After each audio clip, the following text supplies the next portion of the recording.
only get one shot in the NFL to coach a team, and it's Cleveland, your career is sunk. Oh, yeah.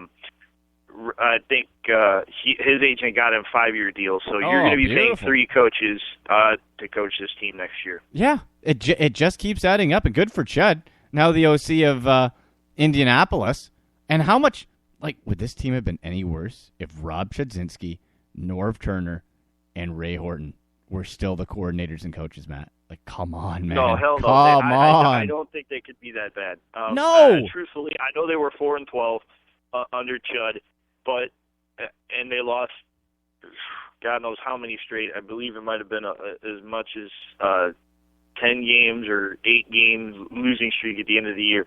But I will make the argument that in the recollection that I have, they didn't get embarrassed on a weekly basis and then contend that they were better than what they were. They owned their record, and I'll give Ray Horton tried to do as many statistical references as humanly possible that they were number 1 against the run on 3rd and 1, or something crazy that nobody's paying attention to.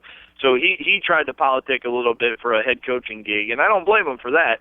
But this team, they tried under Rob Chudzinski and Ray Horton and Norv Turner. They tried. Yeah. And they really, really made a good faith effort, and had Brian Hoyer not blown out his knee on Thursday Night Football against the Buffalo Bills, I don't believe that we're having these kinds of discussions. Do I believe that Banner and Lombardi would still be in charge? Banner, no. Lombardi may have held on to the job a little bit longer, but Chud wouldn't have been fired after 1 year. He would have been given a second year. And, at some point, if I'm Jimmy Haslam, I'm paying these guys a lot of money, but I'm starting to make a case for a just cause firing. I'm looking at all the shambles that the franchise is in, and I'm trying to get my money back. Wow. Because has that ever happened before? It does with regular employees. Yeah. I know that because I had a good friend of mine who was let go for reasons out of his control, but they felt it was in his control, so they, justly caused him, and he was not given any, from my understanding, any sort of a severance package or anything because of the just cause situation. So for normal folks, they get hosed, but not for Patton. I would think, contracts are probably a little different. They're probably a little bit more ironclad, but I would do what I could if I was Jimmy Haslam to bust the contracts of Ray Farmer and Mike Pettin, and I would go no further than to say this is the worst stretch in Cleveland Browns history, and we've been around for 17 years, and we've had some really, really bad seasons. I was doing the math yesterday. It is the 7th double-digit losing season in 8 years, and if you go back a couple of years further, I believe it is the 11th in the last 13 seasons with double-digit losses. And yet they still have a fan base, and they keep spitting in the face of the fan base saying, these lemmings will keep following us off the cliff.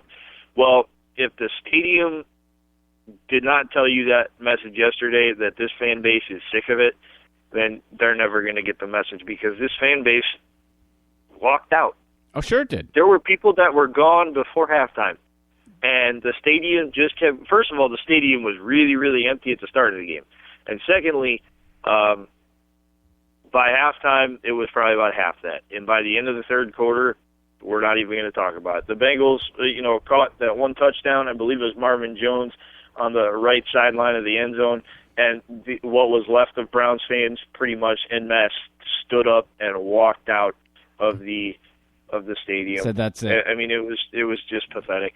Well, it was a pathetic effort, and to hear the excuses that are coming out, and I have a story coming up later today about the Browns and their use of injuries as an excuse for the loss. I don't, no offense to the guys that were out, but I don't think Taylor Gabriel, Andrew Hawkins, and Joe Hayden make up 34 points. No, and they had a chance to draft 2 other receivers that they chose not to. They chose not to dress Dwayne Bowe. They chose not to dress Terrell Pryor. And Matt, behind the scenes, I don't know if Dwayne Bowe's a jerk or whatever. He's got $10,000 diamond sneakers, all right? I don't know.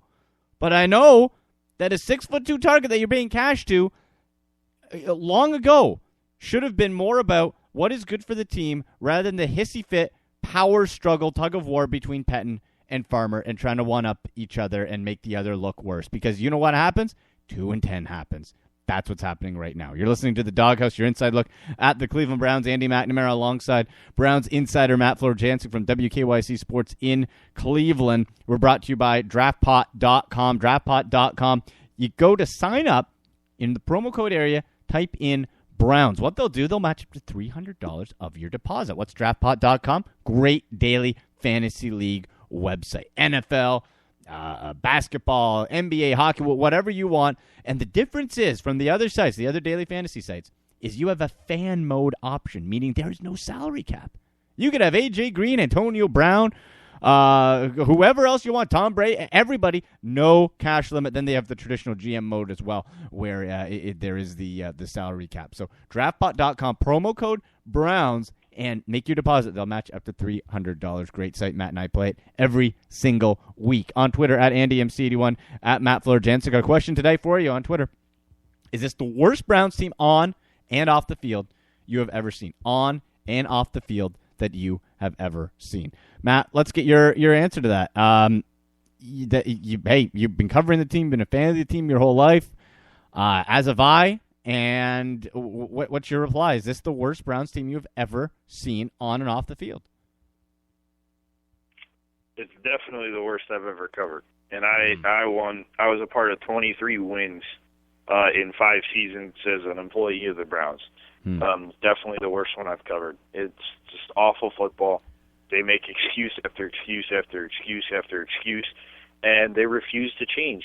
And the definition of insanity is doing the same thing over and over and over and expecting a different result. And I think I've used that now each of the last 5 weeks, either in conversation or on the podcast, because they really are dizzy to think that what they've been doing is going to work now. And the high school antics of Jim O'Neill and Mike Pettin, and the clock management is awful. The play calling is awful. The use of players is awful. The drafting of players is awful. The selection of the game day roster is awful.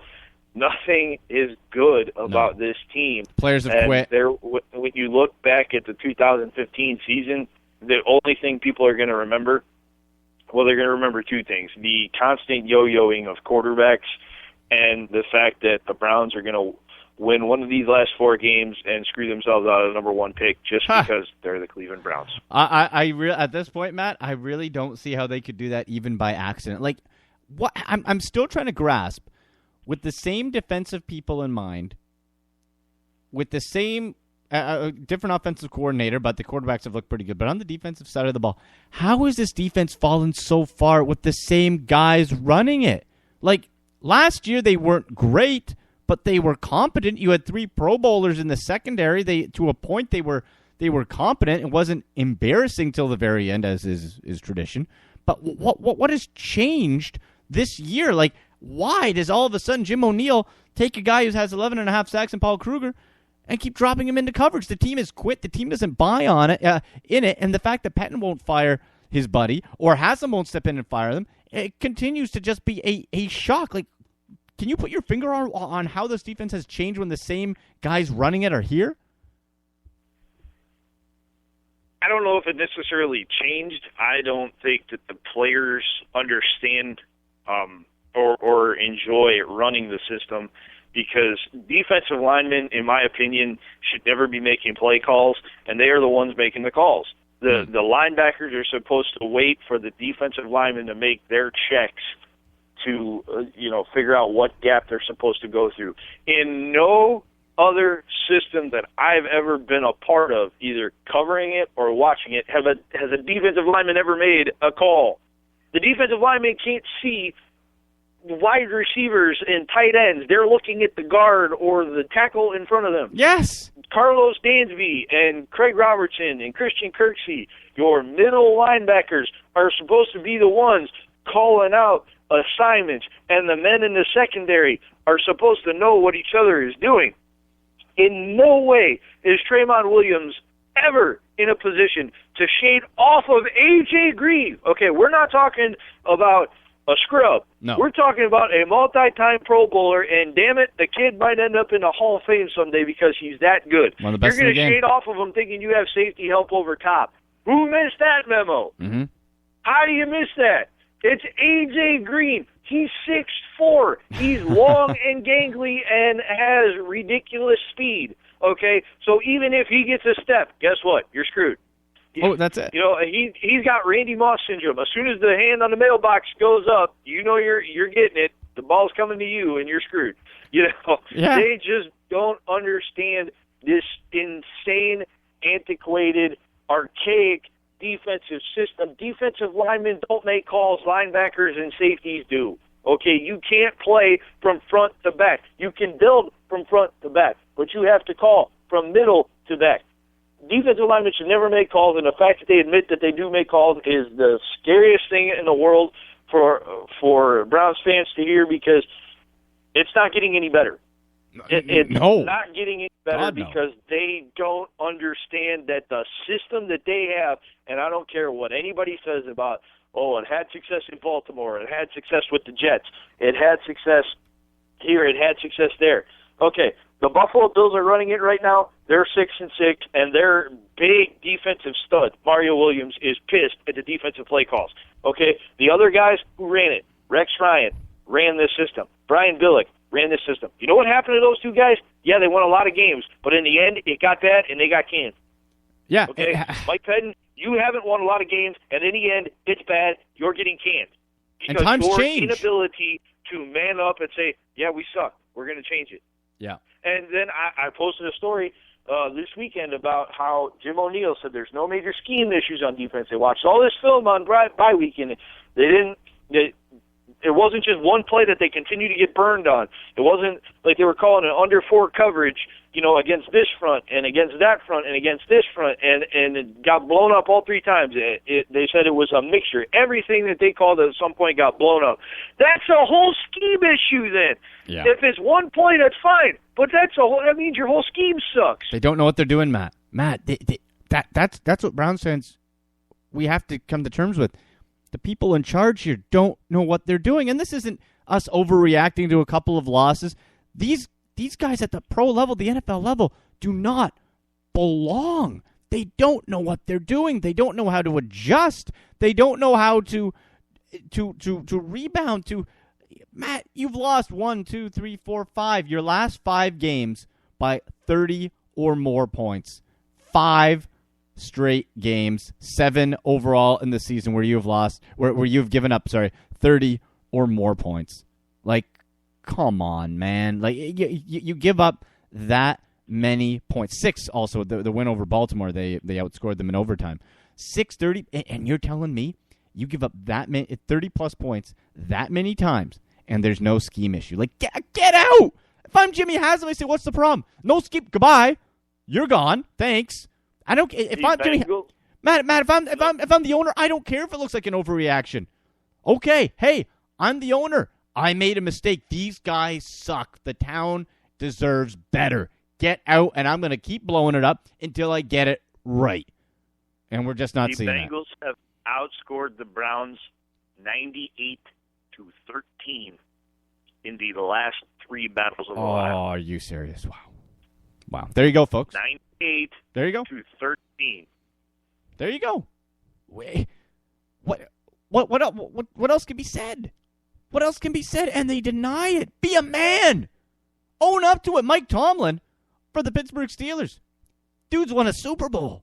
Team's probably going to go back to the playoffs. They're fighting. They lose a game. He says, unacceptable. I got to do a better job. We all got to do a better job. Not, there were some positives. That's loser talk. And Mike Pettin, you're a loser. Jim O'Neill, you're a loser. Ray Farmer, you're a loser too.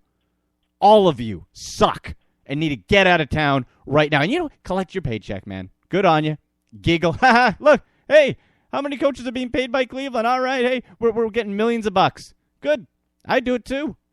You didn't earn a damn single cent. Not a penny, Matt. They're overpaid as it is, but to watch them not do a better job and still get rewarded for it. I don't know any company in the world. If I got fired today for a lack of production at Channel 3, I'm not getting paid that that big a salary. I'm getting whatever is due to me in a summer